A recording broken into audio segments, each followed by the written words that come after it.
guys, minions, and welcome to unMadeGaming. We are here. We are back for episode 36 of The Rise. What is that, like 3 years of playing this game? 36 episodes of The Rise. It is like 3 years. Once a month? It is like 36? 3 years. That's exactly 3 years. Holy shit, guys, that's 3 years. That's 3 years of games. That's crazy. Wow, I just realized that. 36. Congratulations, yeah, everybody. I know. It's your 3-year anniversary, guys. What did you get me? A war? Happy Great. birthday. Great. Yeah. Yeah, this is episode 36. This one is called Breakpoint. Not to be confused with Point Break. Very different theme and tone entirely. Equally fun for me. So, if you like what we do here and you want to support the channel, the best way to do that is like these fine folks by joining our Patreon. Link in the description down below. While you're down there, click on that Discord link. Join us in the Discord. Be a part of the community. Be a part of the conversation. Learn about all of our games behind the scenes. Chat with the cast. Chat with other members of the community. It's a fun time. It's a fun time. And in the bottom right-hand corner, you will see the corruption bar. That bar serves two purposes. One is when that bar fills. I unleash horrible things on the players. However, last episode, they unleashed all kinds of horror of their own. So I barely needed to lift a finger. Yeah, and you still have GM intrusions, so it's like... I do. It's a time. Mm-hmm. This is a real big setup for this game. And two, every single dollar that goes into that bar goes back to this channel for all kinds of things like lighting, art, editing, my lights, my house, those fun things. Just a couple of, important necessities. With that, I turn things over to me to take it away. Previously on The Rise. As Antares and Mina charge headlong into the Chryserian camp, they are joined in combat by Orion and a mysterious warrior. Leaving the city's defenses to the Samoran generals, Seydlitz attempts to join his companions and watches as the destruction of war awakens the bear spirit from the nearby forest. The bear spirit wreaks havoc on the battlefield, destroying everything in its path, and in a split-second decision, Seydlitz decides to lure the spirit from the battle. And that is where we left, with almost all of our heroes here on their last leg. I believe Seydlitz was down to next to no points in his pools, and Antares wasn't far behind, and Mina wasn't much further behind than that. And then Korax is fine. He thinks he's fine, he's behind walls, and he's having a great time. So, we will pick up where we left off, with Seydlitz. The last thing we saw was Seydlitz launch himself backwards, fire a bolt at this massive, decaying, corpulent bear as it sticks into its hide and you see this ichor ooze out of its shoulder meat. The bear advances on Seydlitz and swipes away at him. There is a streak of black matted fur coming through the air in this dark forest, headed straight for Seydlitz. And we see a flash and hear a yelp.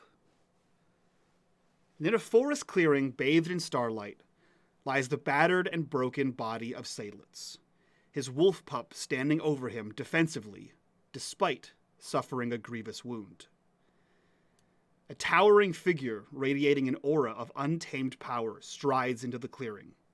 His broad shoulders and muscular build hint at his animalistic strength, while his deep-set eyes, hidden behind a bare skull mask, gleam with the wisdom of the ancient forests. His hair, thick and unruly, cascades down his back like a waterfall of midnight shadows. His skin carries the earthen tones of the forest floor, adorned with intricate tattoos that trace the veins of the natural world. Opposite the man enters a woman, with delicate features that echo the cunning and agility of her true nature. Her eyes, shimmering with an otherworldly amber glow, hold the depth of ancient woodlands and the playfulness of darting flames. Flowing locks of golden hair cascade around her. Each strand seems to flicker with the mystique of autumn leaves caught in a gentle breeze. She moves with a dancer's poise, her lithe figure cloaked in robes that shift between the hues of the setting sun. She speaks. Guardian of the end, why do you encroach upon this soul's fate? The cycle turns, but life's spark must be given its due course. The man across the way responds. Lifebringer, your warmth wanders far. The cycle has drawn to a close, and from decay springs new life. Such is the inexorable march. The woman responds, Yet within the heart of entropy, a seed of renewal slumbers. Must this creature's noble sacrifice be the end, or could it herald new beginnings?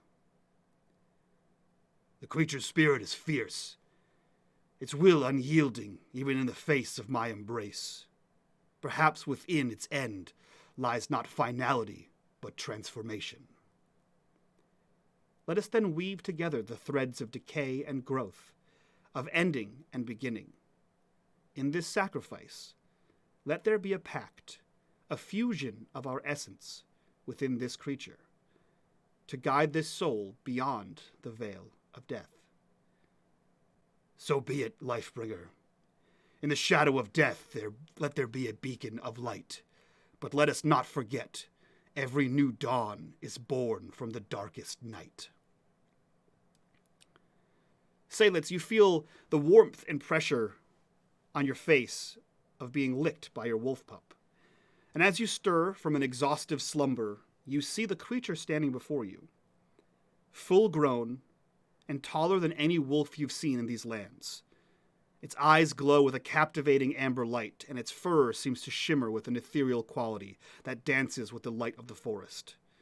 Around its neck, a mane-like ruff bears subtle markings that bring to mind the gnarled roots of a tree. And the wolf's tails, now two, each sway with an independent grace, twirling around each other, forming a single tail. Seydlitz, the bear is no more. The stench of death and decay seems to have abated. You seem to be in just a forest,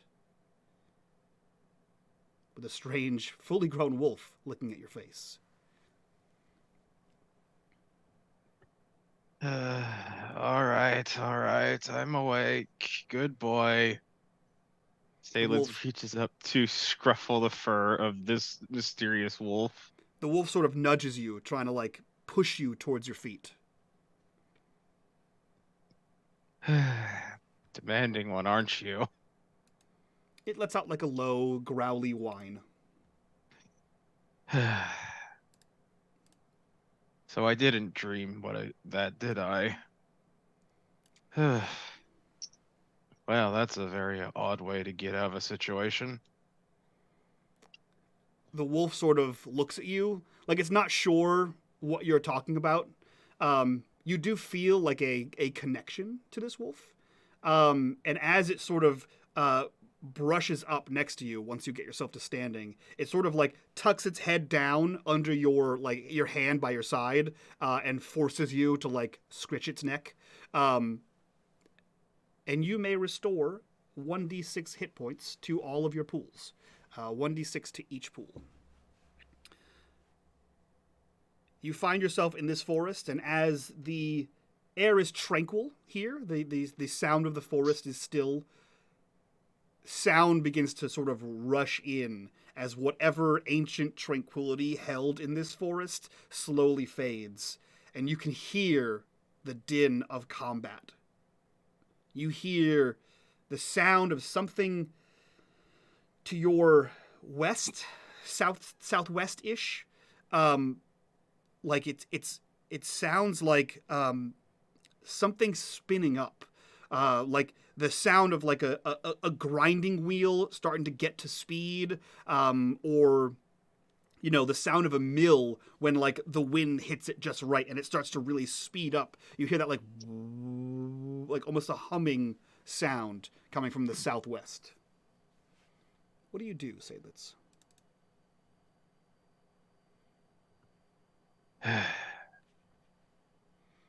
Well, if you could tell me how long I've been out. I need to name you later. That doesn't sound right. Let's go over there. Do you think I could ride you? It looks to you, and you can see the wolf kind of sizes you up, and it just starts walking in the direction you pointed. I'll take that as a no. It is a no. Do you follow? Yes, Seydlitz follows. Okay.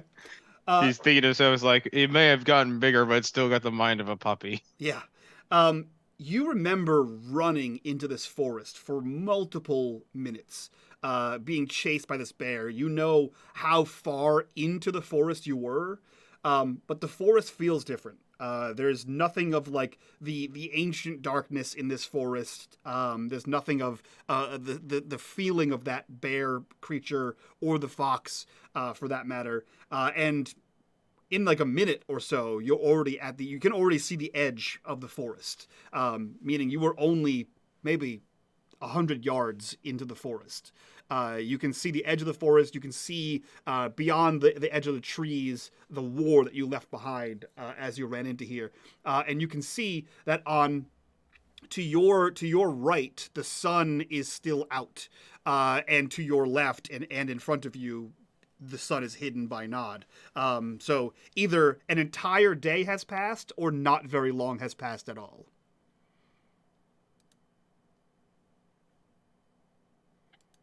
What do you do?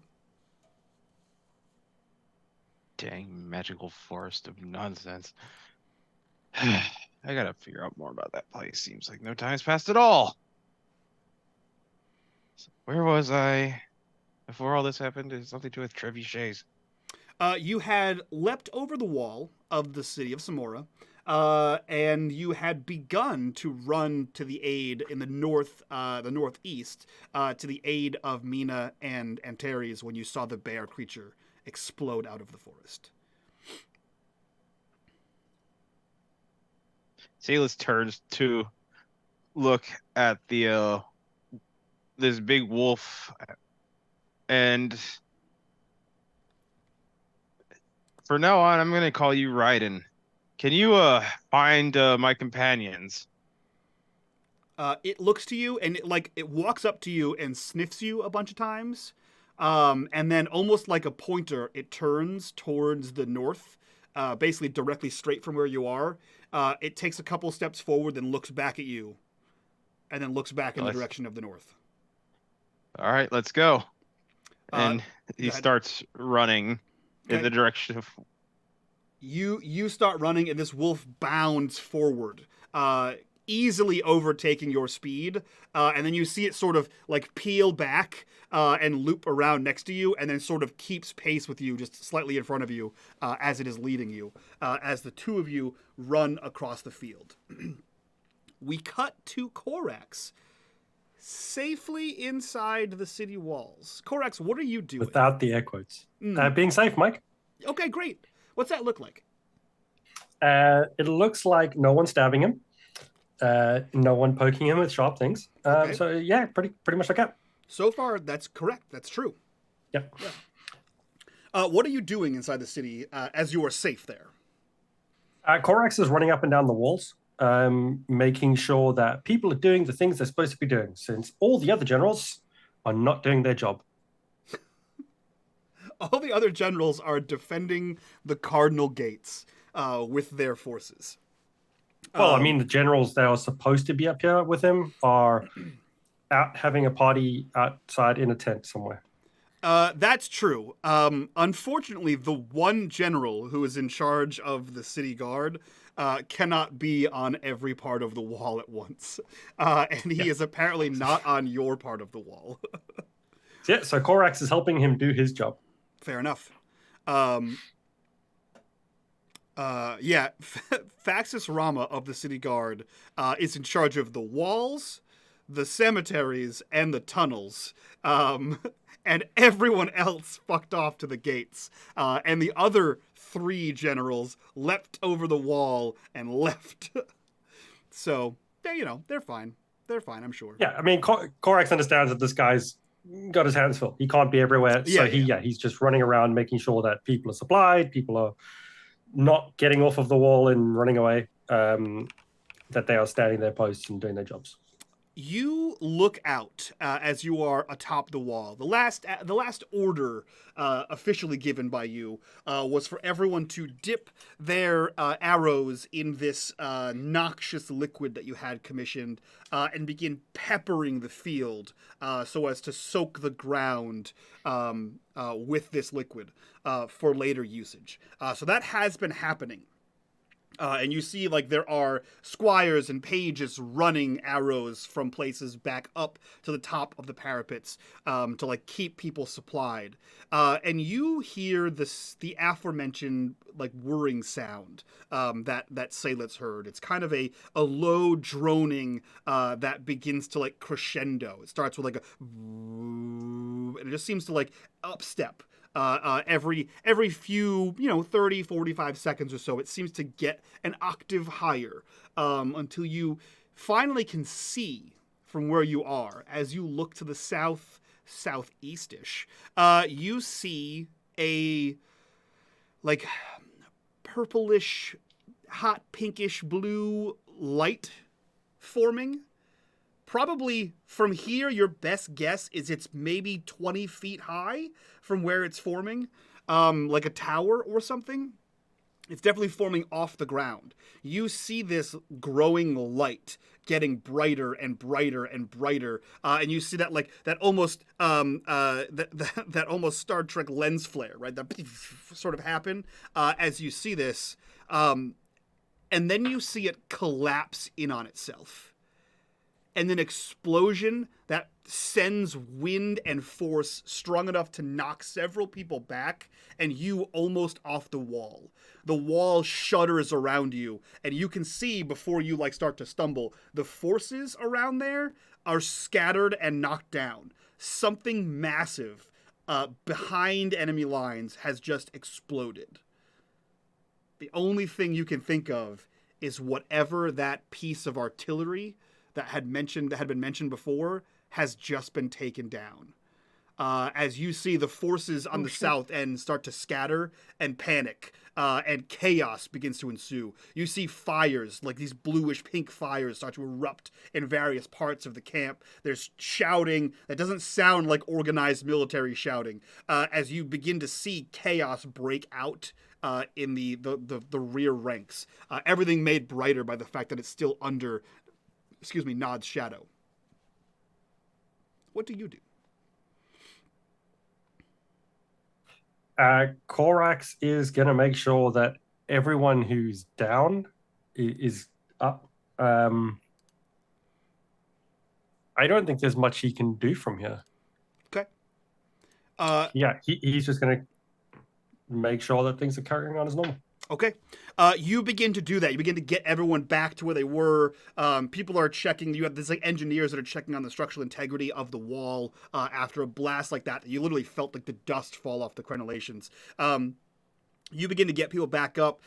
Several people are, like, concussed after falling 10 feet off the wall, or 15 feet off the wall. But you get the troops as best you can back to muster. And when you regain your ground of being on top of the walls, you begin to see the chaos start to organize. You hear shouting renew, but it begins to start to sound like that organized military shouting. You hear horns blow, but they're not the same, like, there is a signal to them. Several horns blast in an almost Morse code style of, like, long blasts and short blasts, which clearly means something to the organized military around you, because they begin to form ranks and quickly move away from the area of destruction and begin to reform troops. And before you have time to respond to any of that, you hear those same blasts coming from encircling this place in sequence all around here. Whatever that was has just started something. You heard the first blasts, which was everyone started to slowly move forward, and now you're hearing the second set of notes that is seeming to do something.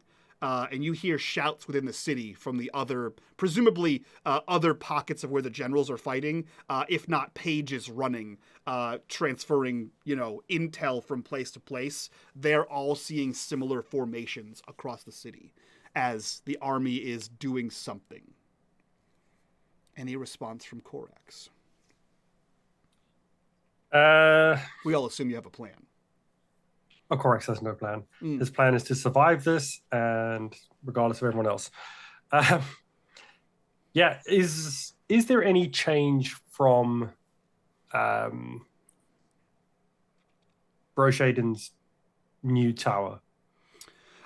He has been nothing consequential. He has been casting spells and doing big things. His most recent, within the last hour or so, his most recent large spell was that he formed stone guardians out of the wall. So now the walls have a section of human that just stepped out of them. The walls are still multiple feet thick, so this kind of cut that in half in spots. But they have formed a circle of stone guardians around the city. That was his last big spell. Okay. But his tower's still standing. He's still up there. Okay. He's still above it, and essentially he has been on a defensive. Most of the spells he's been casting, the first volley did hit a bunch of the troops and cause some devastation, but then they started launching their trebuchets and siege weapons, and so he's been mostly trying to blast anything out of the air from hitting inside the city. There have been some that have hit the walls, which have further weakened them, but he is far more concerned with protecting the people inside the city. All right, yeah, Korax is in a waiting game at the moment. So the idea of the arrows being shot out and soaking the ground is to wait for the enemy troops to cross that line, basically. Okay. So the archers would have been informed that once a certain portion of the army has crossed, to then start firing burning arrows to start a fire. Perfect. But at the moment, he's just waiting until that happens. Well, you won't have to wait for long as you begin to see these new ranks march forward. You see that they are dragging, you have large beasts of burden dragging trebuchets with them, dragging catapults with them. You see essentially what are now have become mobile command tents are lifted onto platforms, which are also being dragged by beasts of burden towards the city itself. And these soldiers are forming ranks and advancing on the city. And as you kind of give a sweeping look around, you see in all directions this is happening. Anyone that might have been underneath the shadow of Nod is starting to push out in forested areas where the Nefar are, then pushing out as well. And with that, we transfer the camera over to Mina and Terry's. And you also see the same. You heard these short and long horn blasts, and the area around you has changed. We'll start with Mina. Mina, you're inside one of the command tents, not currently mobile. You have your spear stuck through the hand of a Chryserian commander, to which there are maps and missives and scrolls and everything across this desk. But there are two items of note here. One is a medallion that you recognize as one that Antares carries, and two, a small metal disc medallion that has a gem set in it that was glowing. And you can hear communications being spoken through this, and they are orders to advance. Yeah, Mina is singularly focused at the moment, and he has his spear stuck through the commander. Mm-hmm. And he slowly slides his hand up towards the tip of the spear so that he's in the face of that commander. And then he reefs the spear out and then stabs it back into him. Oh, yeah, he cries in agony, screaming. And Terrence, you can hear screams of pain and begging coming from that tent. Despite the sound of combat all around you, these screams cut through the air.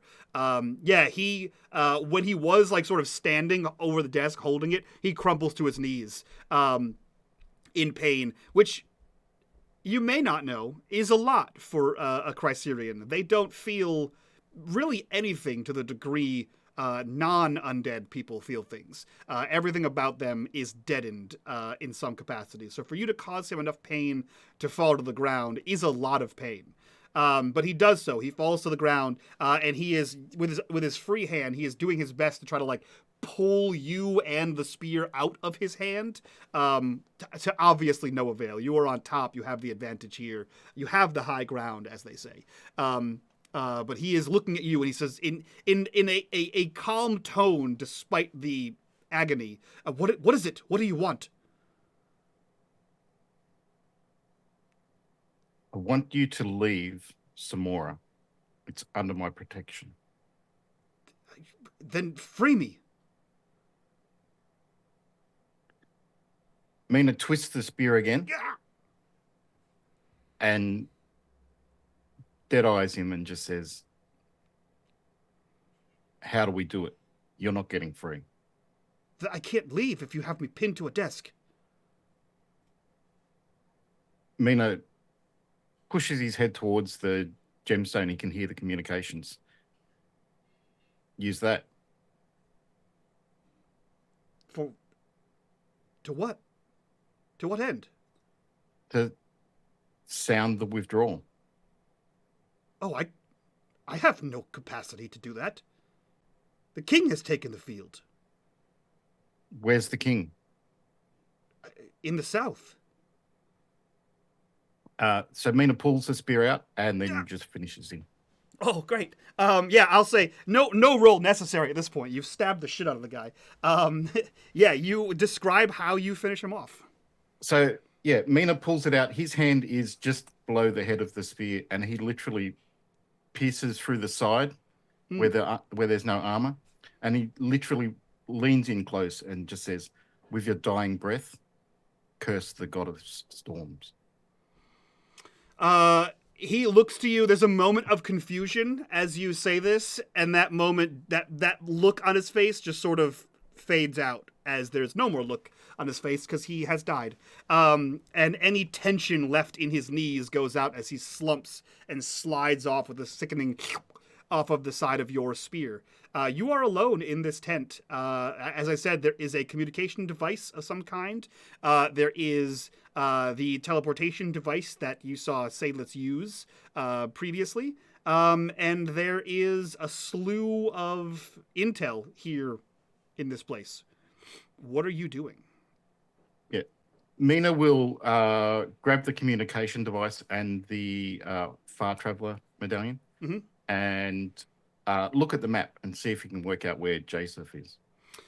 Yeah, so you look at the map and you know that he is essentially in the area straight south of Samora.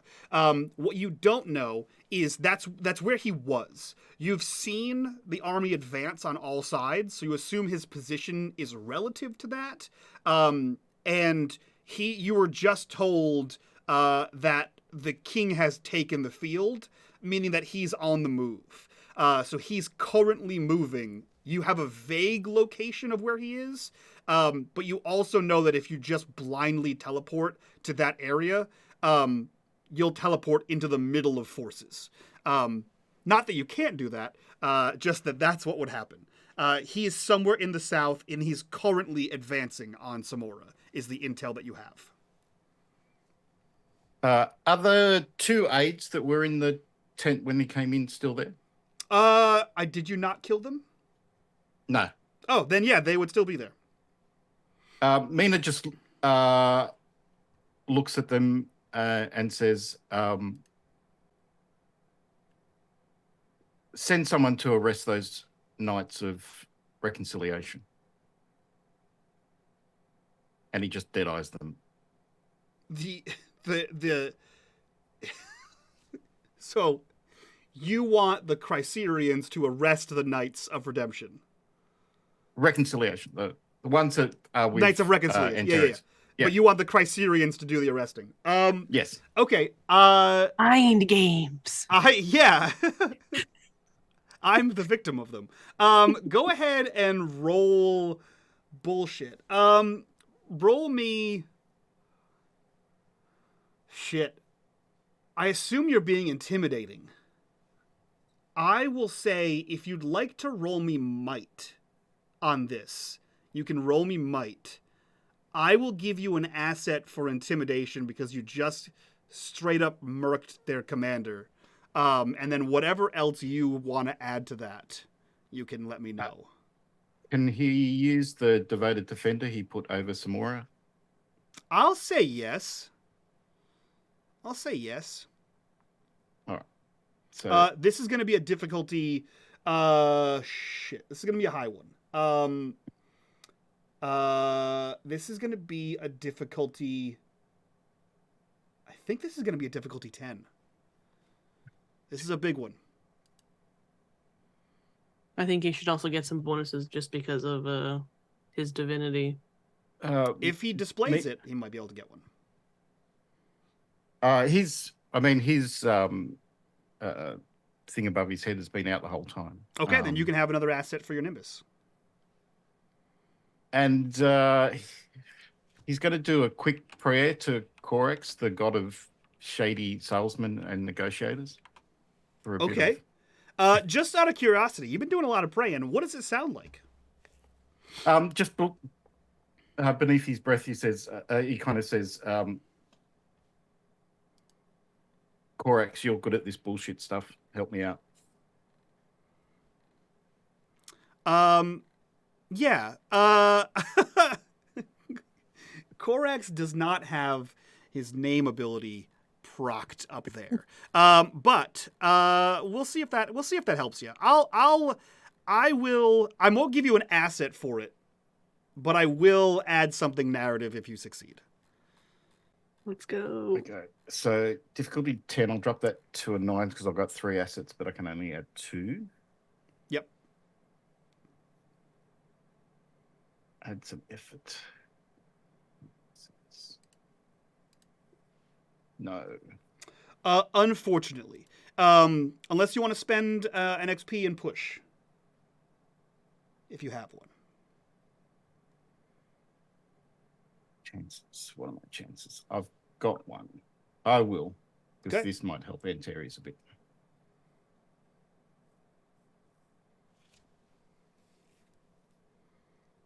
You only need a 15. It's pretty, Is that all? Better than a 27. Or a 30. No. Nope. Same number. Same. Mina is not good with the talkie-talkie. Same number. Yeah, I think you have an inability to talk to people. I wasn't going to bring that up Yeah. until you did.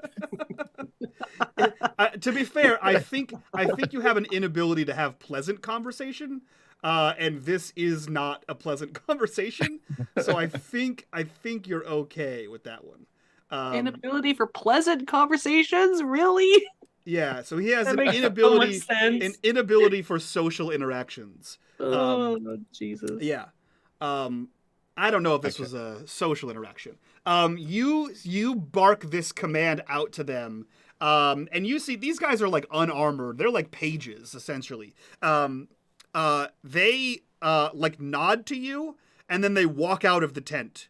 And that's the last you'll ever see of them. They are absolutely gone. However, once this scene sort of happens, you've grabbed the medallions off the desk.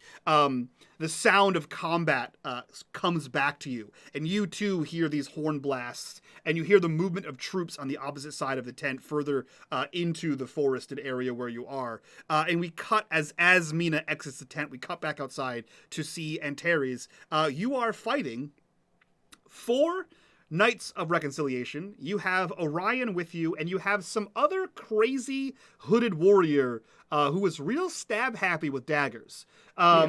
And you hear these horn blasts as well, coming from all directions. You hear this explosion as well, coming from, a league to the south. But you hear an explosion followed by moments of silence, and then these horn blasts sort of come in sequence. And then you hear a lot of movement coming from in front of you. Like the army in front of you is doing a lot of stuff.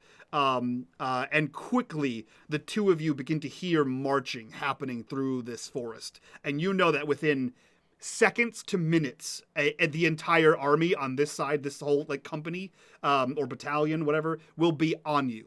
That doesn't stop the fact that there are 4 reconciliators. What are you doing, Antares? Yeah, she hears all the marching happening.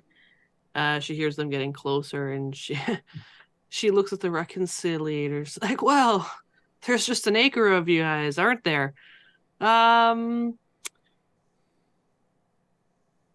think I'm gonna... Your vibe is a little off, so I'm rescinding my whole come to my side, So I think I'm gonna go see what else other trouble I can get into. You see all of them kind of like look back and forth to each other in a moment of slight confusion, like trying to decide if that was an option. Do you book it in that moment? Yeah, when they look at each other in confusion, that's when she's gonna book it off to try and meet up with Mina. Okay. Well, Mina's like 20 feet in front of you at the command tent. You see, like you can, so it's like you, reconciliators, Mina tent. She might even throw like a, oh shit, what's that? And she's gonna. I will also say Mina is in the direction of the army marching towards you. The city is behind you. So where are you running to? Well, I'm gonna meet up with Mina. Okay. That's where I'm gonna go. Okay, cool. So Mina, you come out as this is happening, right? So you walk out of the tent. You hear the sounds, the army marching towards you, and you hear Antares say that, and then the two of you like lock eyes. So you're in the same scene, but about 10, 15 or so feet apart. Yeah. What are the two? Mina sees Antares running towards him, and he goes, "Oh, good. I was just coming to get you. We need to head south." And he just turns on his heel and starts racing towards the south. Okay, and she's gonna throw over her shoulder to Orion and Mr. Stab Happy and be like, "Come in, let's go." Both of you can go ahead and roll me a speed. Difficulty is 7.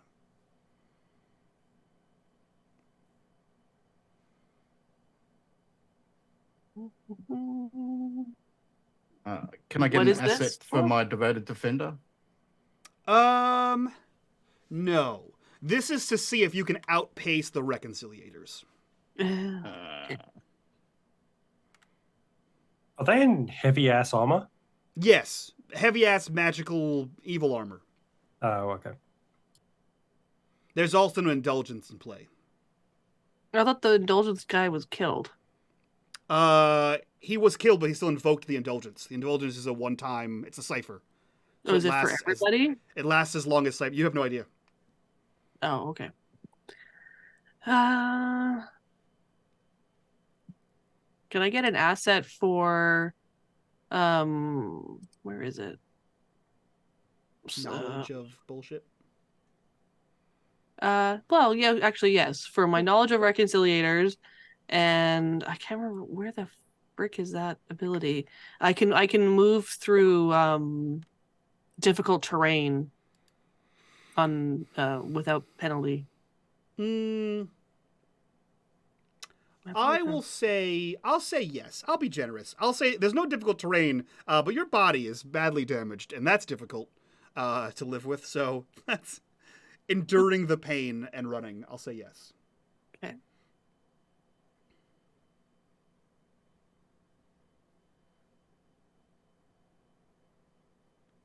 You can spend Really? an XP. I do not have any XP. Okay. So you see Mina come out of the tent, says he's coming to get you, and then he starts to like dodge around and then start booking it towards the south. You quickly turn on your heel, but where Mina had distance between him and the reconciliators, you do not. So you begin to move. They collect themselves, and they begin to move. So they are keeping pace with you. So I'll say, going forward, I will give you a chance to roll that same thing again. And for every failure, they're going to swing at you. This first one, they just start taking off with you. Orion and this mysterious warrior also take your command, and they begin running as well. And the last thing you see, Antares, as you turn your back on the Knights of Reconciliation, are a mass of like formed up squads of Chryserian armored knights, mounted knights, and you can hear the creaking of like high boughs on trees as you see siege weapons begin to move forward. But you break south, quickly making in the direction for Samora. Mina is a good 10 feet ahead of you. Orion and the mystery person are keeping pace with you, as are the knights. And as the two of you really break the tree area, the forested area, you see the same sort of thing. Masses of troops are moving. You see siege weapons in the distance moving. You see blue and pink fires are raging in the south underneath the shadow of Nod. Troops seem to be doing their best to walk around that area. You see this massive tower sticking out of the top of Samora, atop which is like a glowing figure that is blasting things out of the sky. And strangely enough, you see a lone figure in the middle of the field running towards you with a large canine beast beside them, just sprinting full tilt in your direction. Mina and Antares, what are you doing in this moment? I think she yells to Mina, "What's in the south?" Mina just looks around and says, "Why did you invite the knights to come with us? We don't want them here." No shit. And she just runs. That's all she says, just keeps running. Perfect. I will cut from there to Seydlitz. Seydlitz, you are sprinting as fast as your legs can carry you. Your wolf is by your side sprinting. You hear these horns go off. You hear this explosion that happens that sort of like launches you forward, like you stumble a little bit. Even your wolf sort of skids to a halt. You see this like pink and blue and purple fire sort of rage across the sky for a second and then sort of vacuum down to the ground, and fire breaks out. You hear the chaos behind you, everything that Korax saw, but you see it at a ground level. As you sprint forward, you hear the horn blasts from all around the opposite sides of the city coming in faintly, and then all around you see these battalions of people start to move forward, diminished in some places from your chaos, from Vishaden's attacks, and even from Antares and Mina, but they do advance nonetheless. In a few moments of you running forward, you see directly in front of you where your wolf was pointing, 4 figures burst out from the forest, flanked by 4 gleaming knights running in your direction. What are you doing, Seydlitz? Right, and stop. Why are they running in the wrong direction? Yeah, you see troops begin. You see like the tops of trees begin to shake as you see trebuchets move in the direction towards the south. You see everything seems to be closing ranks. Jeez, I give my friends a right, and give me the loudest howl you can possibly give. Now, that being said, are you attempting to activate your wolf's ability? Yes. Okay. I'm trying to scare this entire army chasing Mina and Deities. Okay. Cool. In that case, how do I want to roll this against myself? I didn't think about this when I statted this out. You gave me something I could use to my advantage. Yeah. But I statted it out like a monster, and I don't roll dice, so I have to think about how to compete against myself. Cool. What I will do is... Okay, I will say do a level 5 difficulty, whatever pool you want, actually. Level 5, whatever pool you want, roll. It's going to be difficulty 5. If you succeed, everything that is under level 5 runs away. And then if you succeed by additional levels higher, like a 6 is 18 on the die. If you roll higher than that, I will, for every level higher, a level higher monster runs in the opposite direction.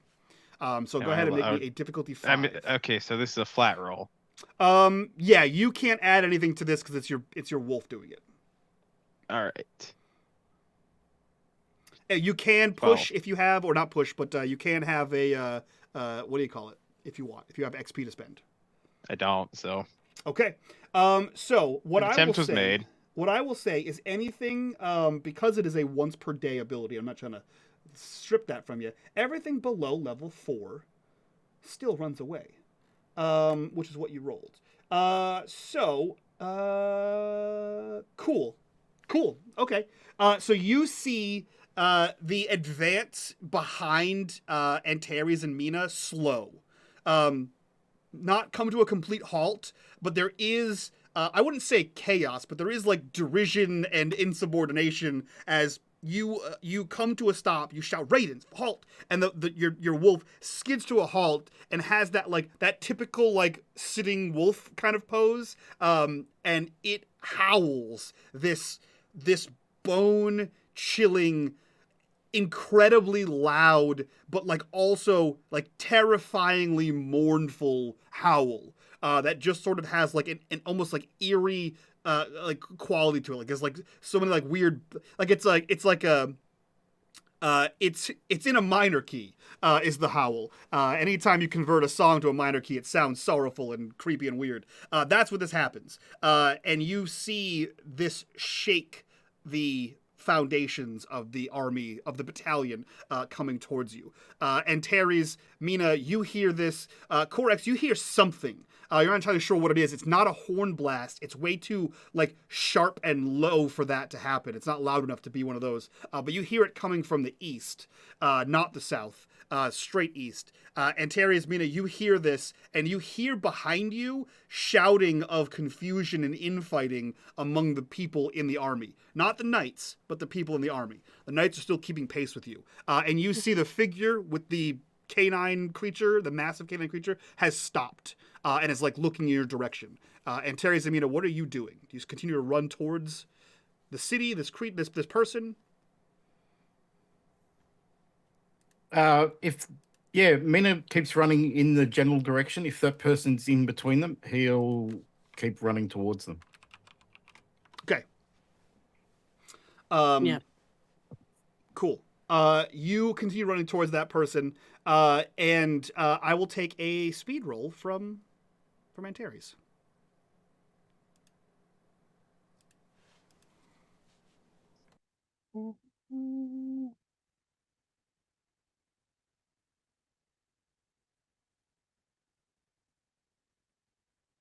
Nope. Okay. In that case, get wrecked. Go ahead and make me a difficulty 7. Excuse me. A difficulty 7, either speed defense or might defense, whichever one you want.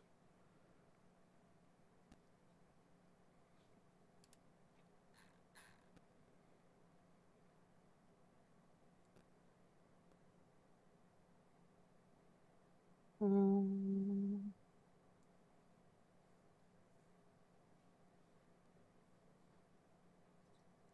hang on.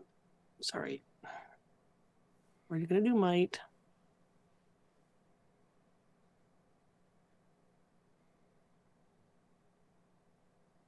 Am I still getting my reconciliator bonus? Yeah. Yep. Okay. And my movement, or is this something else? They're like straight up attacking me? Oh, they're attacking you. Yeah. Okay.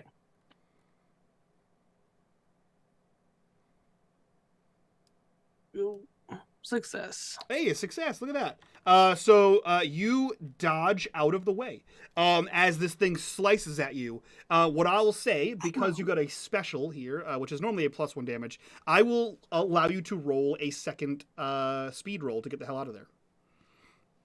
Okay. Still difficulty 7. Mm-hmm. Spend him if you got him. Let's go. Come on. Nope. Nope.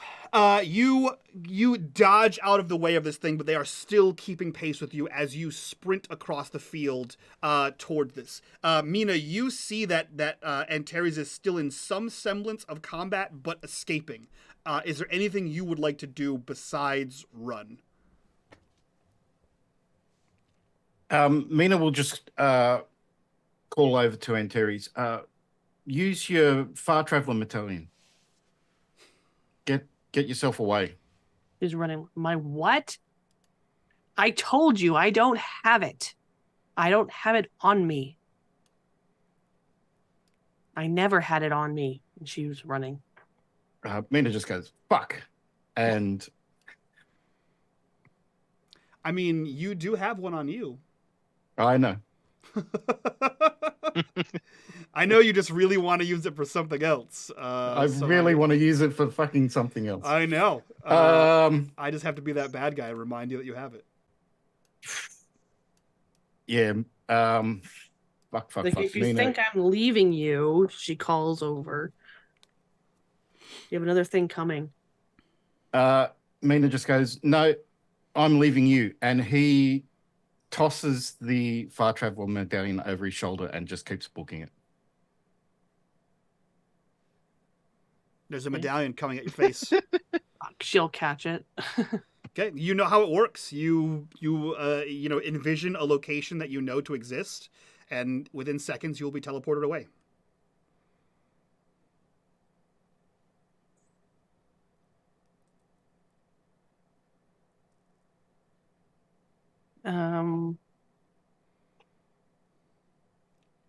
Shit.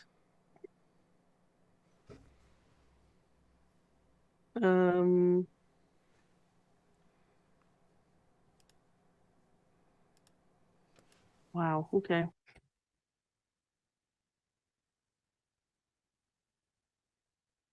I think, yeah, okay. She will, I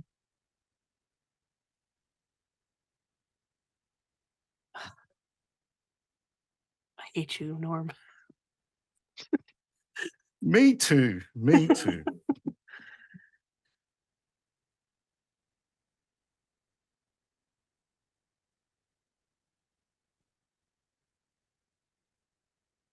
You shouldn't have done that. Jesus Christ. All right, I guess she will use it. Where do you go?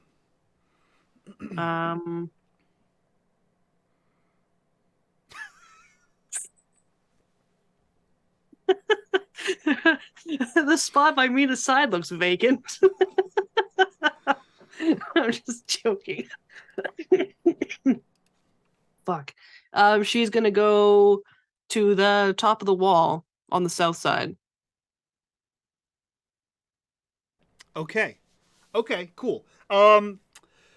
Yeah. What I would like, you'll get there, but what I would like is an intelligence roll. Let's see, what is the level of this medallion? Difficulty 4. Okay, so level 4 intelligence roll.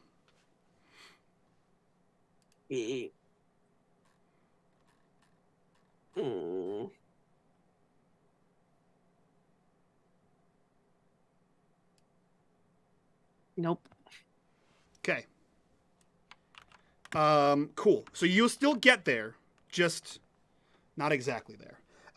So you grab this medallion and you envision the wall, trying your best to delineate the south wall versus any other part of nearly identical wall, and also not land inside the wall. You envision all of this as you squeeze this medallion, and then within a second you feel this like tug, as if your spine is being pulled through your belly button, as you are yanked through space and time, and you arrive. Well, before she goes, Yep. She like jumps, turns in the air, and gives the reconciliators the finger. Perfect. So you do that, and so you turn and give him the finger, and instead of your spine being yanked through your belly button, it's reversed. You feel your belly button being yanked through your spine as you are hurled backwards through space and time. And and you find yourself like lurching to a halt. It's like a high-speed car crash. You hit that wall, and you find yourself in a small, like a small building. It's maybe like 20 by 20, oddly shaped. It's definitely a Samoran building. You don't recognize what building it's in.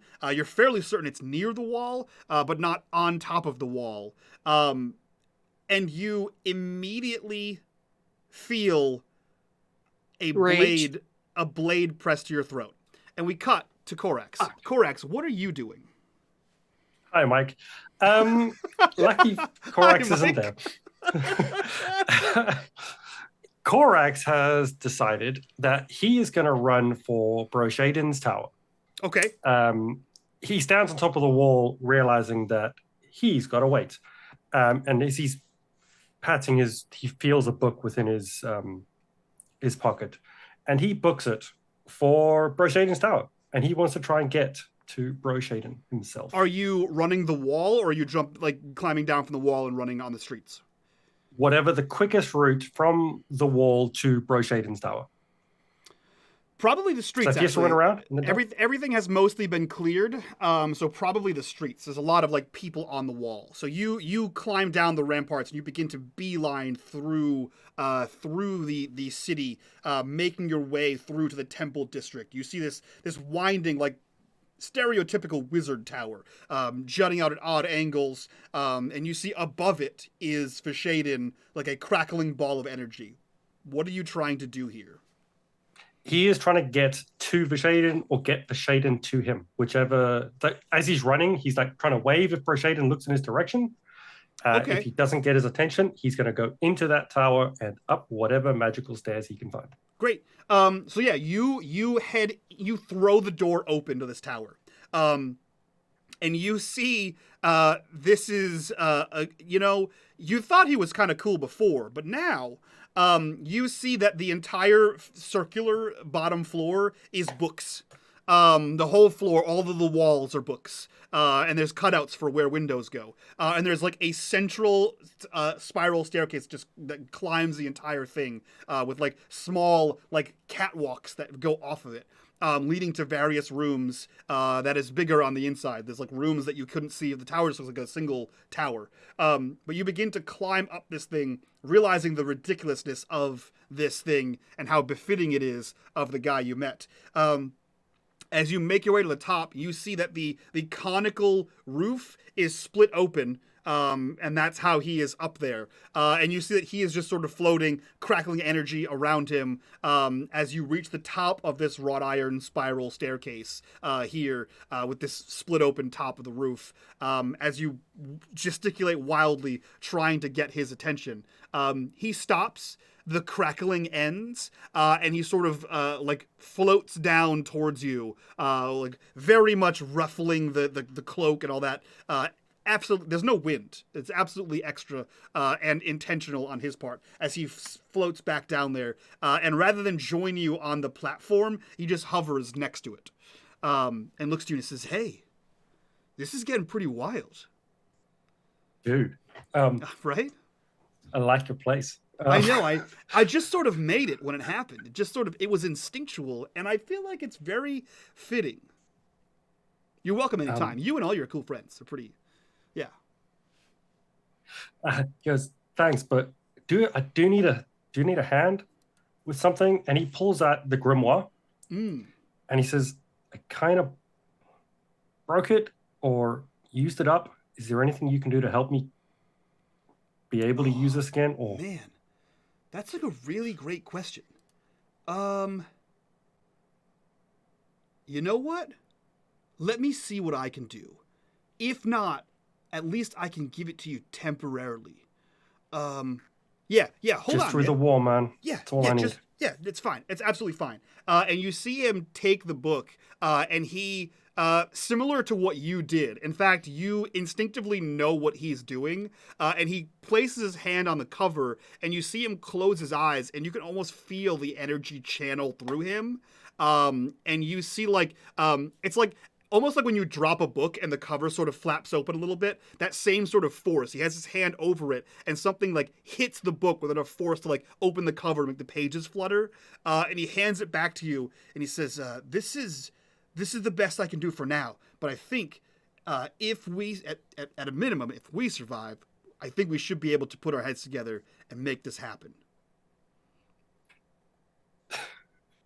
They do a cool handshake. He goes, thanks, bro.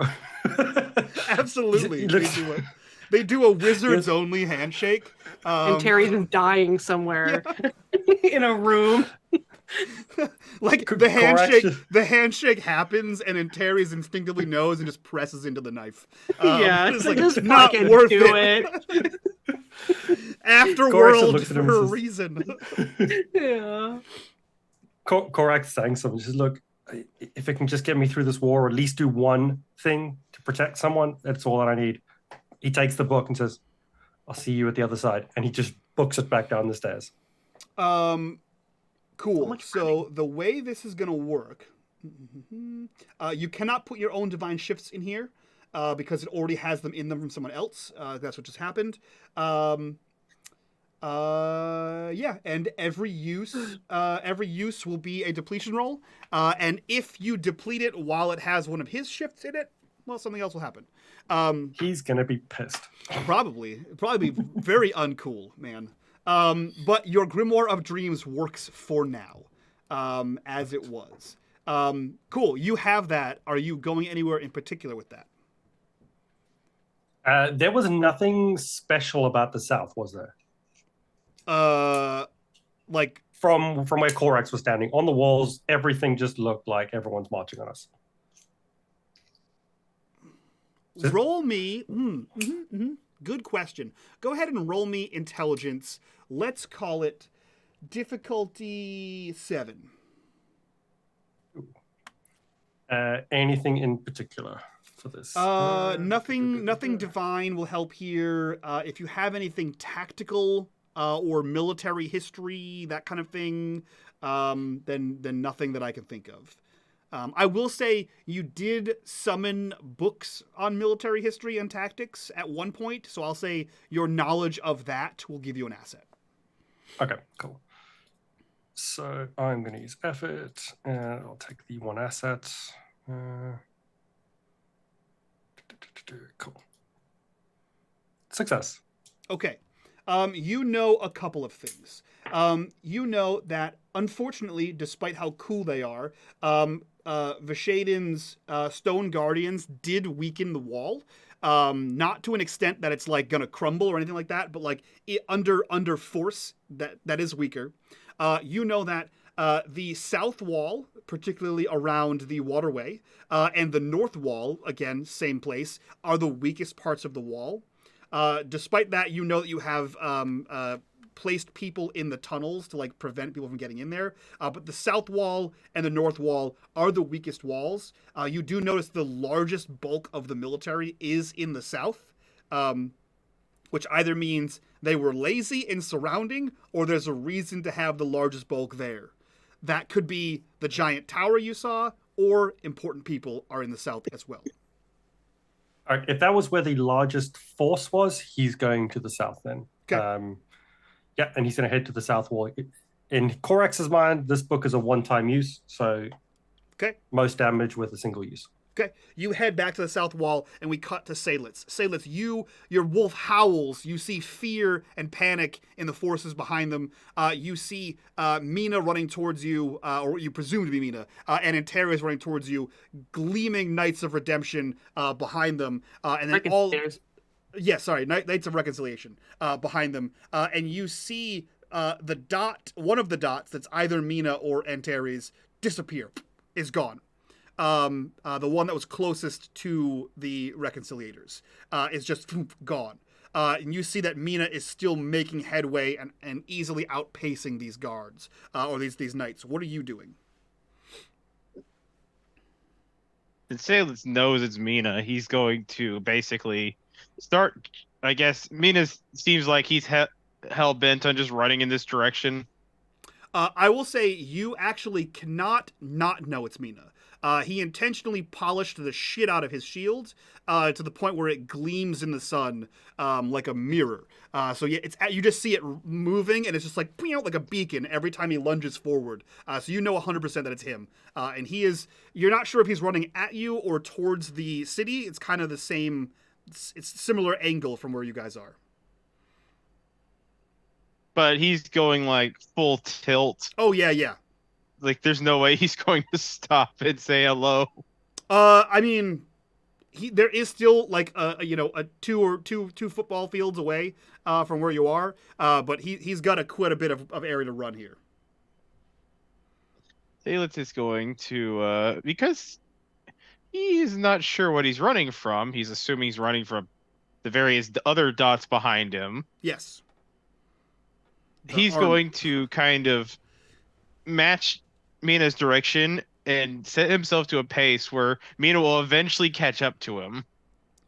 Okay, so you're gonna try to like make that triangular angle to like get to the same point that he's gonna be at. I like that. Without ended up behind him and dealing with the whatever he's being chased by. Cool. In that case, roll me a difficulty 7 speed. Just see if you could keep pace with him, with Mina. Oh boy. If Seydlitz sees that he can't, he's just gonna walk off in a different direction. Just quit. Mina rolled a 15 on his speed roll.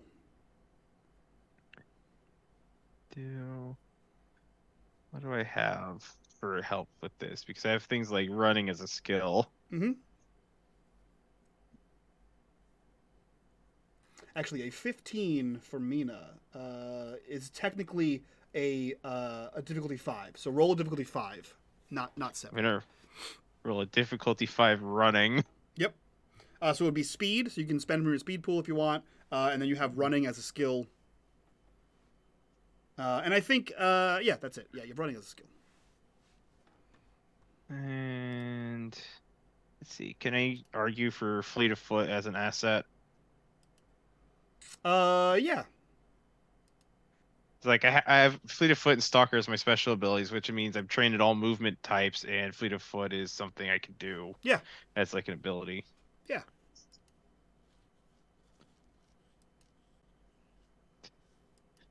My pools are very iffy right now, so I'm trying my best to not get myself back into the impaired status. But can't roll today. Okay. Yeah, so you difficulty. Okay. So you take off in his direction. You know that he is moving faster than you, given that like you were at a dead halt and he was sprinting at full speed. So you're trying to kind of calculate where you can meet up as the two of you continue running. Mina, you feel a whoosh behind you as Antares is gone. You can still hear the clanking of the knights behind you, but you can hear there is some sort of rabble happening with the forces, despite the fact that you are sprinting and getting further and further away from them.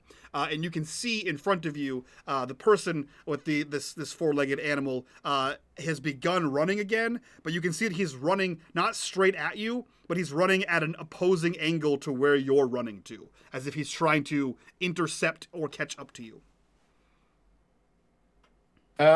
Mina is just going to keep running, and he'll try to call out,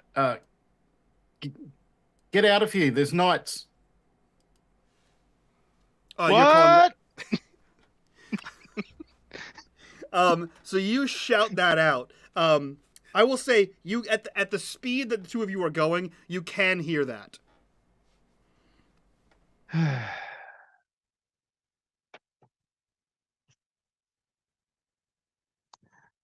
Mina, why are you running from knights?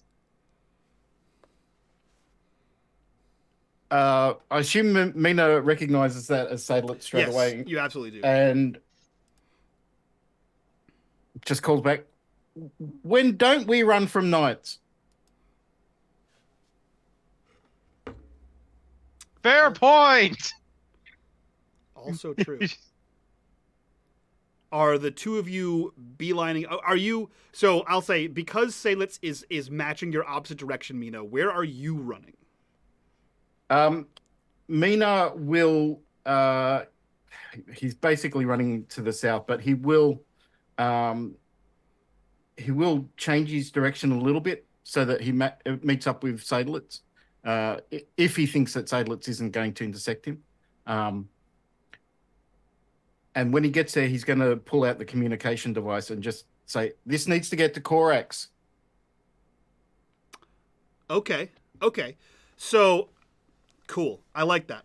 So yeah, absolutely. You do that. You continue heading south, but you sort of course correct to get to cover the distance between Seydlitz and yourself.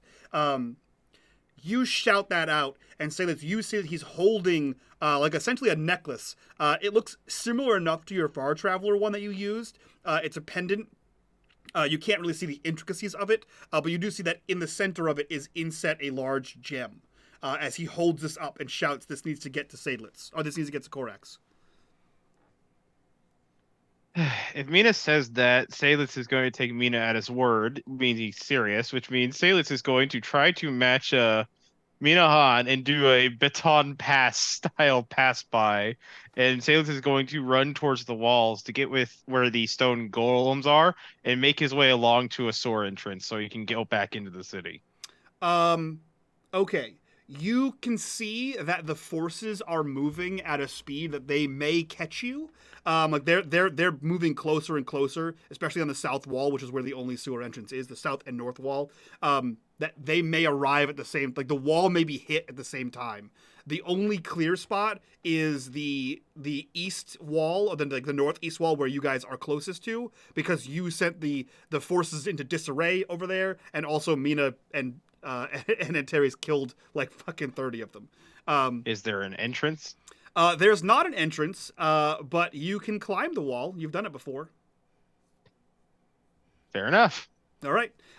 So in a act of Fast and Furiousism, the two of you run and sort of pass this medallion off in a baton-style pass, grabbing this off. You know, even the wolf is like bounding after you. A quick second conversation happens as you cross paths with Mina. Mina continues south. The knights sort of following him, still not knowing what he just passed off, really, as you break and head to the west, directly towards the wall. You see the stone golems are beginning to move south and north to interject with the armies that are there. And as you begin to run, you see that Vishaden has descended from above his tower for some reason. And in the span of time of you running towards the wall, you see him reascend out of the tower. Something has happened. You're not entirely sure what it is. And as you make your way there, your wolf sort of looks to you and not like barks or yips, but like gets your attention with some sort of like growl. And it like nods to you and then nips at your hand with the medallion in it. I know what you're getting at. Go find Corax. You see it bite the medallion as it bounds forward, leaps up onto one of the stone golems and over on top of the wall as it stops there. You see guards scatter. People start to point bows and arrows at it as it leaps down off the wall and begins to move through the city as you continue running. Seydlitz yells up the wall, "Hold your fire." Yep, you bellow, "Hold your fire!" as they all begin to look to you. There's confusion on the wall. And we cut back to a small building inside Samora, probably near the south wall, where a blade is pressed to Antares' throat. And you see the Happy McStabby person there. One of the daggers is in her hand as she places it to your throat. Her left hand forces your shoulder against a wall. Her right hand, blade down, places it against your neck with her forearm sort of pressing into your other shoulder, or her elbow rather, pushing into your other shoulder. You see for the first time up close, this is a woman underneath this leather armor and this hood. And you see like wild, like stringy sort of hair coming down. You see blood that is not like splashed across her face, but like like slash, like intentionally. Warpaint. She rubbed a Yes. hand in blood and rubbed it across her face. And you can see that her eyes are like fire rage as she looks to you and growls through gritted teeth. We don't retreat. What is this? As she looks in her face, she's like, "You gotta be fucking kidding me. We're regrouping. Get off of me." And she will push her off. Okay, She- give me a difficulty 5 might roll to push her off.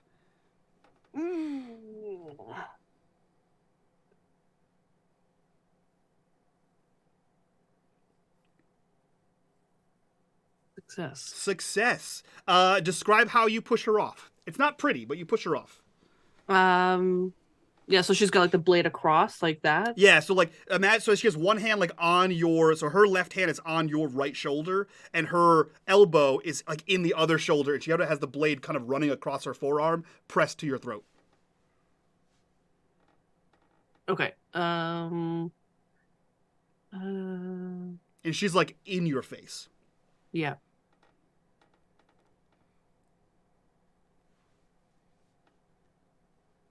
I think she does it in like 3 moves, and it happens in like 3 seconds. Like she knees her in the gut, and then as she reacts, she brings her arm up and knocks the blade away, and she probably like nicks herself in the process, and then she blocks with the other arm and knocks it away, and it's like boom, boom, boom, and she pushes her away. So you see her like sort of not like stumble backwards, but that kind of like skid backwards as her feet are firmly planted on the ground. You see like dust pool up around her. And you see her again, that same sort of low growl. And she looks to you and she says, "You've grown weak," and she charges back towards you. And you see Orion sort of interpose between the two of you. And he puts a hand out and like presses into her clavicle enough to like stop her. And he says, "There's no time for this." And she like growls around him. "She's weak. This is your fault. You've done this." And they seem to be in disagreement about your capabilities. Yeah, she looks at Orion. "What is this?" What do you mean? What is this? "What do you mean? What do I mean? How did you get here?" We've always been here. She turns back to the woman. "Who are you?" You see him at that, like at the series of questions, he started to like try to answer them, and then you ask, "Who are you?" And there's a level of deflate that happens where like his shoulders slump, and he just sighs. And she looks up to you, and she has the biggest shit-eating grin. Like that was the question she was waiting for. And she reaches forward and pulls down the hood. And it takes you a second, because this is not what you expected. Yeah. You see a wild-eyed, blood-smeared, tangled mess of hair and nothing but vengeance and anger and hate across this face. But you also see like power and like live movement in their body. Like they are a honed warrior. Mm-hmm. And as you like analyze the features, you could be looking in a mirror. Yeah. Her eyes go wide, and she takes like a half step back. And she cuts her eyes to Orion. She looks to you and says, "I'm you, but stronger. I'm everything you were, and everything you were meant to be. Look at you now, hiding. A coward. Running in fear."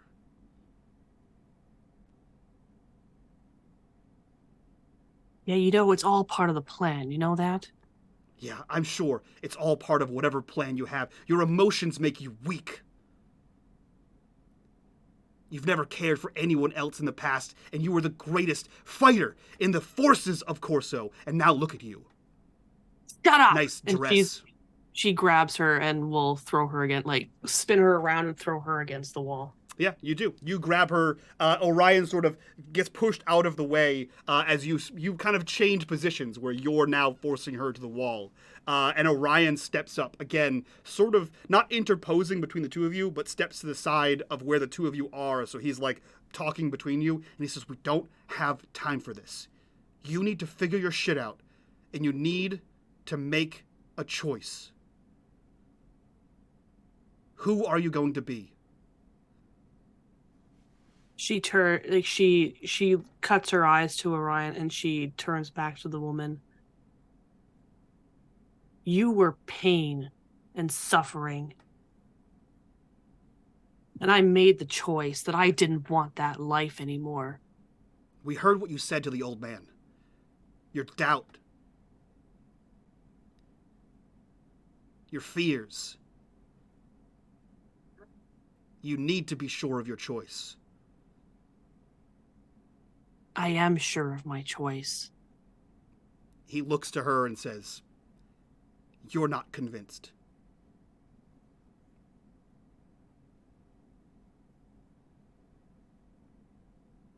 She looks to Orion. Redemption is not cut and dry. You know this. It's one thing that I've learned in the past week. And I thought I was doing the right thing, and then I thought I was doing the wrong thing. Someone who I didn't really know very well, but she was killed, and I didn't know if I was doing the right thing. But that's the whole point of redemption, isn't it? And she pushes the girl into the wall harder. You see her like grunt under the force of you slamming her again. Again, he looks to you and says, "You need to be sure of what you want. You need to be confident in your decisions. If you doubt yourself on this path, you can fall right back to where you were."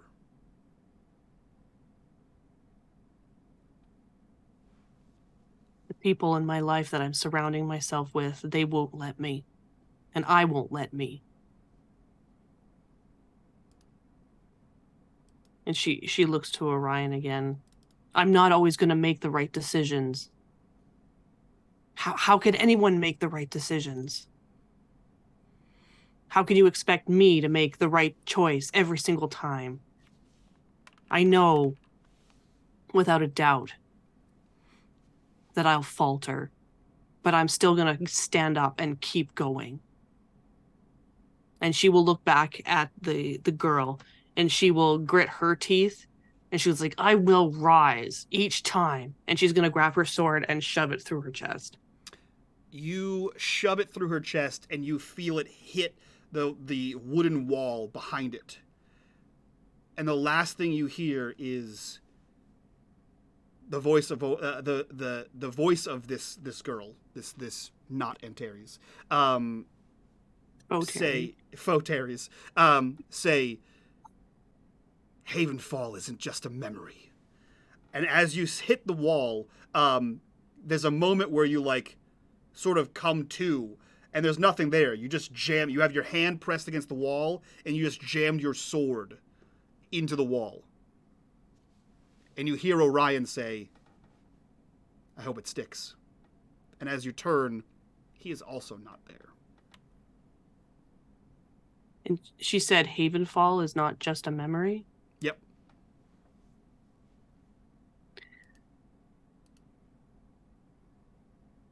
Can we cut away for a second here? Yeah. She had a little memory before, when she was outside the children's room, when she was going to go pick up Arua, where she was in a town filled with soldiers belonging to some noble house. And she was stalking through and she found a group of children hiding from a massacre. And she begged them to be quiet. Shh. And she closed their hiding spot in the barn and walked away. And this is a little later in that day. Her and her group of reconciliators have found their target, and just some random adherence member, probably no big importance, but still on their wanted list, no matter. And they're making their preparations to go. They're not part of this spectacle that this lord is indulging himself with, literally. And Terry's is at her horse and she's preparing to leave. All the screams of all the villagers all around her, just like reverberating off everything. Everything's on fire. And there's a lineup of villagers in front of the Lord, and he's like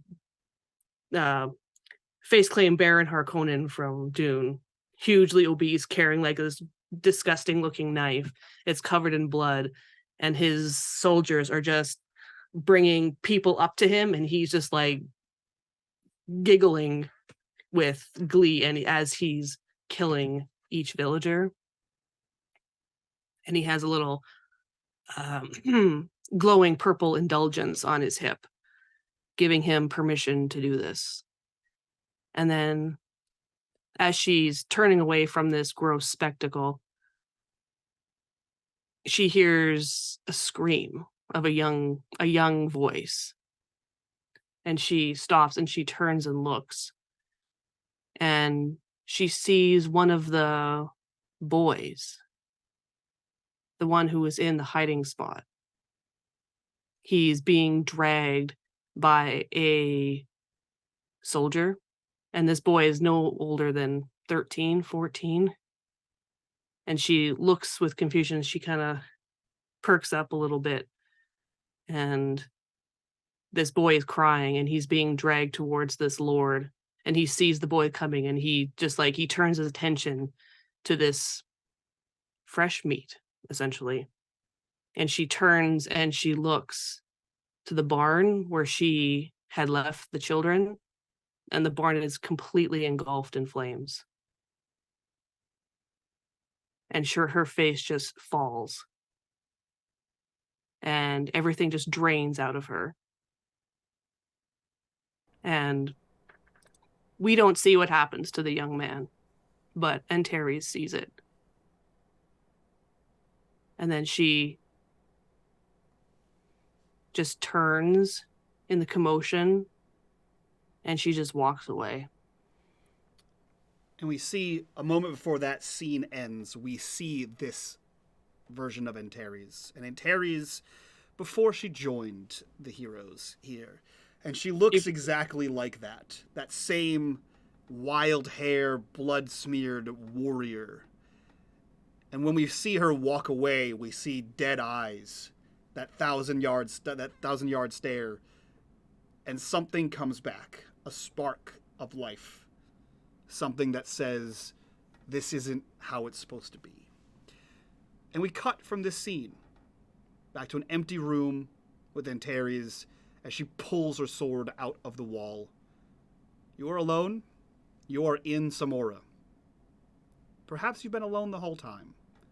Where are you going? And what are you doing? She spins on her heels and she runs out and to get a bearing of where she is. And she will make her way to the top of, like, the closest staircase to the top of the roof, or cool. the wall.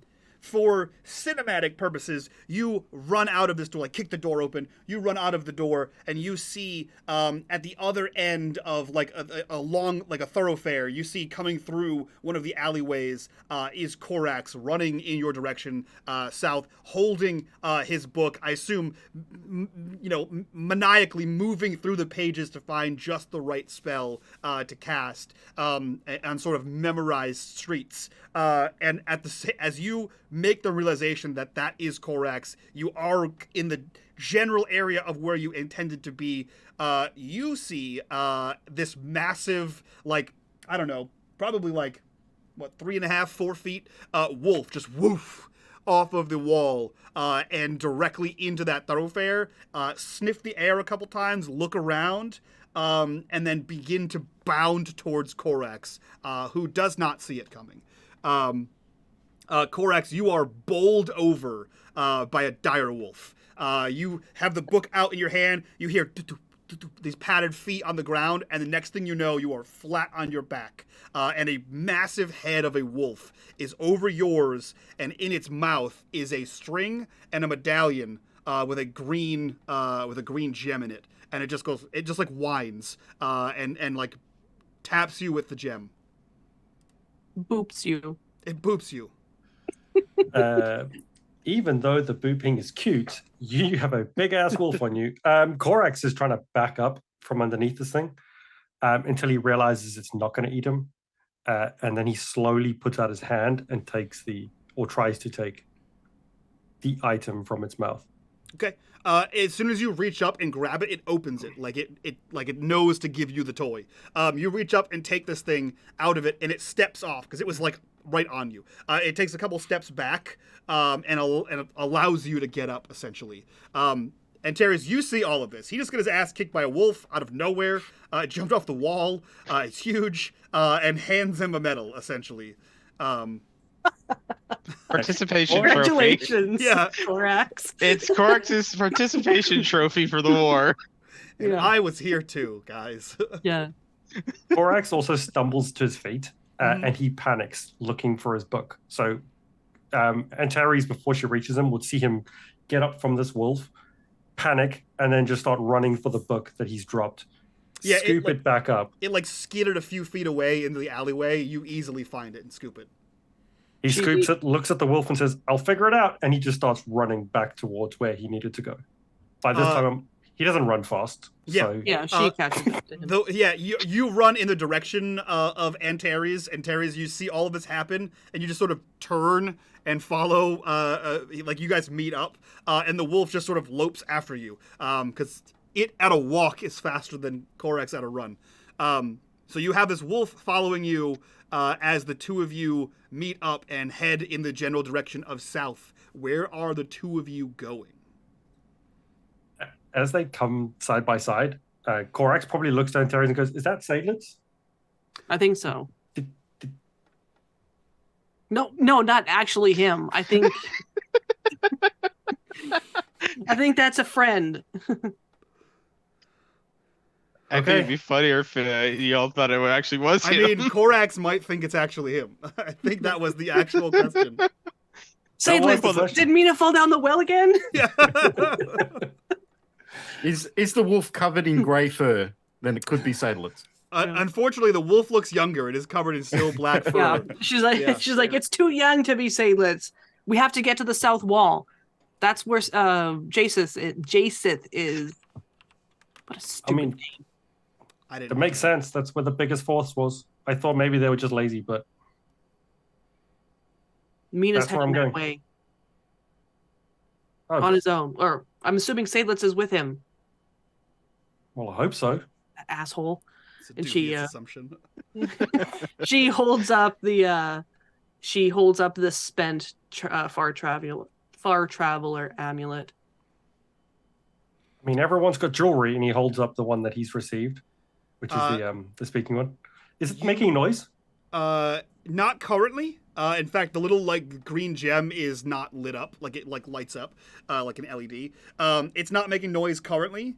But the two of you ascend the stairs to the top of the wall. I assume that's where you were going.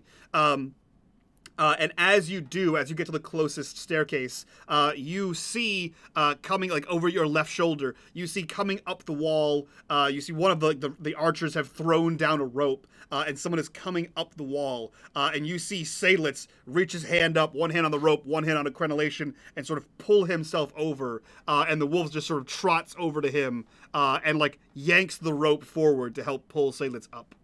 What are you doing here? Where's Mina? And I'm going to do a recovery roll. Yeah, you can do a recovery roll. You already used your 1 action, so you can do your 10-minute for as an action. Yeah. God, that's so Nailed stupid. it. Yeah. What am I doing here? I'm coming back to where I should have been the whole time. I mean, it's safer on this side of the wall. Yeah, but now Mina's out there all by himself. And as the That's three his of you, Corax looks as the three of you look, you do just see like everyone's like the gleaming pwang of the shield every time, just like casting back towards the city. Just one person in a field running towards the south. Captain America over here, just hoofing it. She's gonna. Well, I can tell you where he is. Just look for the beacon. She's gonna shout at all the soldiers around. It's like, there's your general! And she's going to point to the bright light, and he's heading to there. And she points to the thing. That's where the king is, the false king, the one who's coming to take our city. Support him, or I'll slit your throats. Corax's head slow turns to Antares, and he just points to the army that's surrounding the rest of the city. They can't leave their posts. The ones on this wall can support the ones that are straight ahead, and I'm giving them a target. Corax just shrugs. We cut to Mina. Mina, Orion shows up again. He's like, he's like, I thought you stabbed the right one. What happened? Yeah. We cut to Mina. Mina, you've gotten to a new section of the field. The ground here is strangely spongy, as if it has just recently rained. The whole topsoil is a little wet and sort of squanches under your footfalls as you run. You also see hundreds of arrows just peppering the ground. Strange, because there are no forces this close to the city. But you have no idea why, as you continue running through a weird swamp that just sort of crept up over the last few hours. It does smell a little chemically in this area, like an alchemical shop, like the back room of an alchemical shop. Nothing like the stuff that was up and they were putting into the river? Nothing like that specifically. Nothing like that. It does smell like an engineer's shop. Like there's some sort of like oil, gas kind of smell quality, that sickly sweet smell of combustibles, is what I would say. I don't know how familiar Mina is with that, but there is a sickly sweet sort of smell in the air that is definitely of a chemical nature, and only seems to be in the direct area around these hundreds of arrows. All of which, I will say, Mina is definitely smart to see this, all of which are angled back towards the city, as if those arrows came from the city and not from the forces. Mina is, as long as it's not slippery, Mina will keep barreling through it if that's the most direct route. Yeah, straight is always the most direct route. Yeah. And he is going to kind of refocus on his self-aware.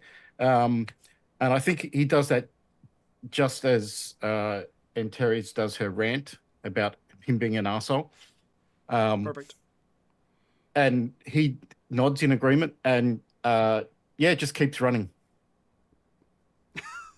Perfect. You continue running. You hear her call your name, followed by, because you have this like citywide broadcast for your name, you hear her call you an asshole, followed by an almost headache-inducing amount of people using your name, as all of the guards in a Antares shout radius are all now looking at you as the identified person running across the field. There are waves. Yeah, there are votes with the shield just blinding them. There are votes of confidence, talks that you are a madman, thoughts that he's gonna die. There's the thoughts range the gamut of people seeing you from death to hero as you sprint towards the field. And you can sense a bit of confusion as Antares is telling them to support you, and they don't know how to support you more than what they're doing, but she seems mad and scary. So there is fear and trepidation on the wall as they're doing their best. We cut back. You see that the area between you and the forces are closing. They are marching en masse towards the city, and it'll be like within the next minute or so that you will catch up to their right flank as you approach this. Are you cutting a path through them to try to get to? How are you approaching this as you are going to hit a wall of soldiers? Well, now that Mina knows he's within the range of the arrows, he will continue on the path, and he's anticipating hitting their flank, so he will just barrel into them and just start carving through them, trying to maintain the distance between him and the knights. Okay. Seydlitz, Antares, Corax, you see this seconds before Mina is going to smash into their right flank alone. What do the three of you do? Corax, you have a standing order, and only a small amount of people around you know not to follow that order. Or will think for themselves and not follow that order. Which order is that like? When troops get in squishy fire ground, shoot squishy yes. fire ground. With fire arrow. Corax, after shrugging that Antares giving bad advice, he actually turns to the troops and shouts before Mina clashes into them, to the troops around him, and just says, "A prayer to Mina goes a long way, everyone. Take a step." And he encourages as many of them to pray to Mina as will listen to him. Interesting. Pray to your god of protection. Roll me a straight up, just a d20. I just want to see no bonuses to this, unless you have a bonus to like bad salesman. Unless you have a bonus to actually speaking well to people. If not, then just roll a straight up d20. 10? Okay, that's a number. Cool. So no one begins to pray out loud. There's no like loud, egregious proselytization of these people, but perhaps there are prayers in their heads. Only Mina will know. If he doesn't see anyone specifically praying, Corax will go to the edge of the wall and he takes a knee himself and starts to pray out loud to Mina. Oh, shit. Okay, cool. That changes things. So you don't see anyone actively with his nimbus. Corax will display his nimbus and pray to Mina at the same time. Absolutely. You walk to the edge of the wall, foot up Captain Morgan style on one of the crenellations, and begin loudly praying to Mina. Man, I would put you on the spot and make you give us a whole prayer. It's not the whole prayer, but he would make very big point of saying the god of protection, Mina Han, and he says that as loud as he can, the god of protection who protects our city, Samora, as he goes into battle and insert rest of prayer. So a few people had begun to mutter under their breath or in their head, of which Mina would hear this. However, now, with Corax doing the same, more people begin to join, and a chant begins to form. Seydlitz and Antares, what are you doing? Seydlitz will walk up next to Corax with his nimbus turning on, and he will join Corax. Antares? Yeah, she will draw her sword, do a salute, and then she will take a knee, and her nimbus will blaze up. Okay.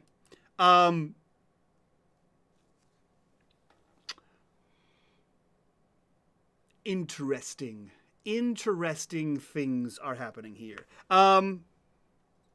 Cool. I like this. You begin this, and it starts as a slow murmur, and then the chant begins as Corax sort of enters repetition.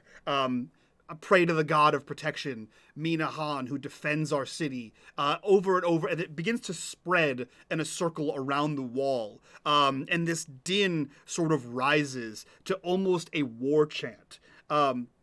You can't see it because you're all facing out, but you see Vishaden sort of turn to see what is happening, observes whatever this is, and he descends into his tower. What he's doing, we're not entirely sure, but something is happening there.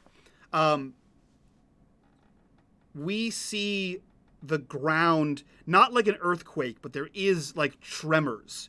Perhaps like it's like the tremors of hundreds of thousands of feet sort of stomping, like a stampede in the Sahara. The ground sort of shifts a little bit. We can see dust falling off of the parapets, off of the wall. And Korax, you see this. It's for a second. It's just for long enough to make you doubt that you ever saw it at all. The rocks fall off of the crenellations of the walls. The dust sort of piles and collects in the dirt at your foot, the 1 foot you have, Captain Morgan. And right next to the instep of your foot, you see the dust and dirt spell out in the vibrations. You are not alone. A response to a prayer you prayed in dirt weeks and weeks and weeks ago.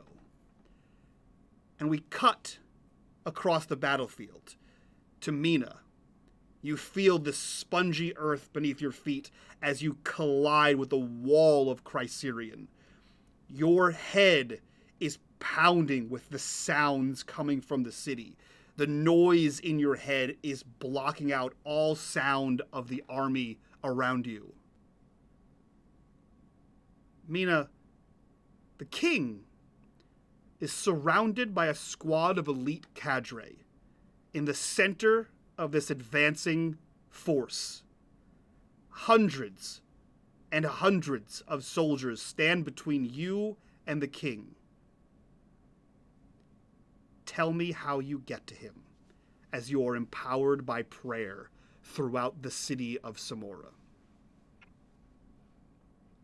Mina just is overwhelmed by the immensity of what he can feel. And he feels a lifting of his spirit just as he starts to lift as well. And he just starts running on any of the opposition he can find. He steps on a head here, a raised shield there, a shoulder here, just starts sprinting across the top of this force, making his way straight to the where the king is. You boulder through people, launch yourself up.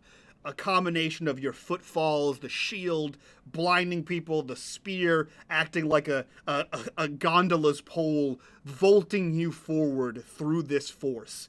Even when you drop below the soldiers, there's a flurry of jabs before you find a new path towards this. You only have a vague inclination of where the king is, but something is driving you in a direction.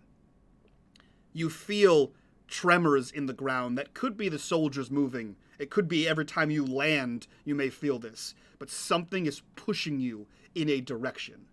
And you see a cadre on horseback of 10 soldiers decked in armor.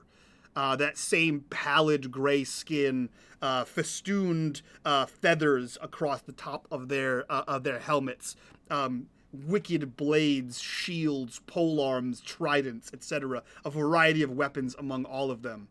And in the center, upon the largest of these reptilian beasts you've seen, resplendent in royal like heraldry, is what you can only imagine is King Japheth. Atop this beast, you land in front of him, shield out, spear ready, as the chants of prayer for the god of protection echo in your head. And that's where we end this episode. You motherfucker. Hey. Come on. Welcome back, babies! We're in a war, and it's a good time for everybody. This episode changed several times from what I wrote down. A lot of it was due to that goddamn medallion toss there. I even messaged Norman. I was like, "You fucked me. You fucked up my whole plans." That was all Terry's fault because she can't run for shit. Yeah, at no point in my prep did I think, he'll give that up.